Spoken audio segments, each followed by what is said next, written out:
रावण कितना बलवान था जानते हो? देवताओं के राजा इंद्र उसके द्वार पे पड़े रहते थे। शनि को वो अपने सिंहासन के नीचे दबा के रखता था। सारे ग्रह नक्षत्र उसके द्वार पे हाथ जोड़े खड़े रहते थे। ये रावण का पावर था। ब्रह्मा जी उसके द्वार पर वेद पढ़ाने आते थे। रावण पढ़ने नहीं जाता था। ब्रह्मा आओ यहीं, हम नहीं आएंगे, आप आओ। घर बैठे कोचिंग देने आते थे ब्रह्मा जी रावण को। आप लोग सावन का महीना आता है ना, रुद्राभिषेक करते हो, तो आप माटी के शंकर जी बना के रुद्राभिषेक करते हो। जब सावन आता था तो रावण शंकर जी को बोलता, भोलेनाथ मैं नहीं आऊंगा कैलाश, आप आओ। शंकर जी को साक्षात बुलाता लंका में और श्रृंगी लेके और फिर अभिषेक करता, शंकर जी के ऊपर जल डालता। ऐसा रावण था। तो माटी के शंकर जी पूजते हो, वो सच्चे के शंकर जी बुलाता था और पूजा करता था। ऐसा रावण था, पावरफुल, धनवान।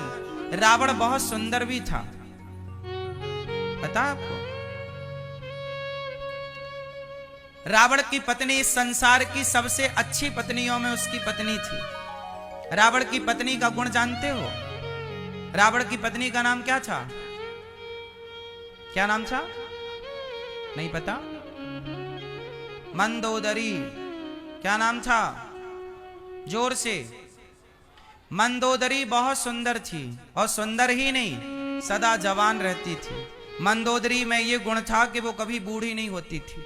मंदोदरी हमेशा कुंवारी, जब चाहे अपने को कुंवारी कर लेती थी। पंच कन्याओं में एक कन्या थी मंदोदरी।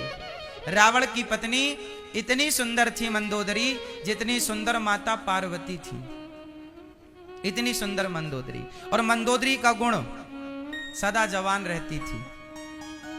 कन्या हो जाती थी, कुंवारी 16-17 साल की ही रहती थी, ये समझो आप। वो 25 साल की कभी नहीं होती थी, सदा जवान। ऐसी पत्नी थी रावण की। संसार का हर सुख रावण के पास था, पर नाश हो गया।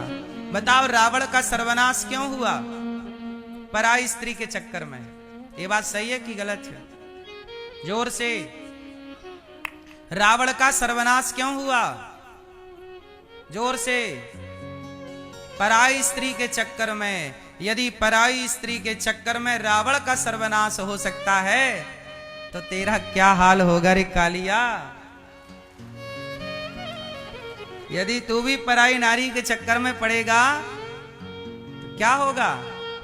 इसलिए कहता हूं कि अपना भला चाहते हो तो इतिहास से सीखो। इतिहास सबसे बड़ा दर्पण है।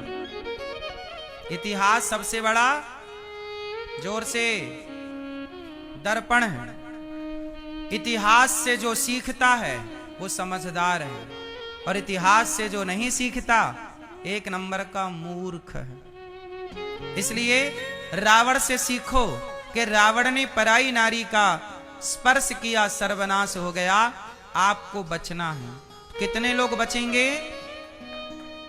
पराई स्त्री से बचेंगे जो हाथ उठाएं वो। क्यों सरकार हाथ बात नहीं उठ रहा है? दादाजी बचोगे? बच के ही रहना।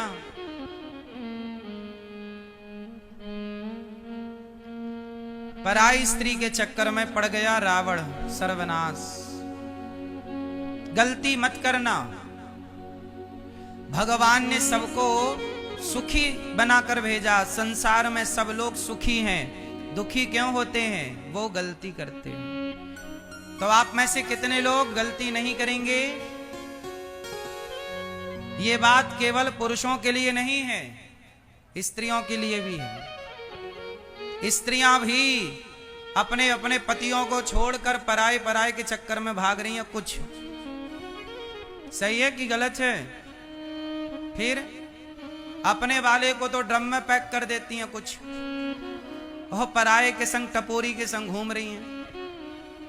ये कुछ स्त्रियों के लिए है, सबके लिए नहीं। गलती कोई ना करे, ना पुरुष गलती करे ना स्त्री। स्त्री भी सूप न खा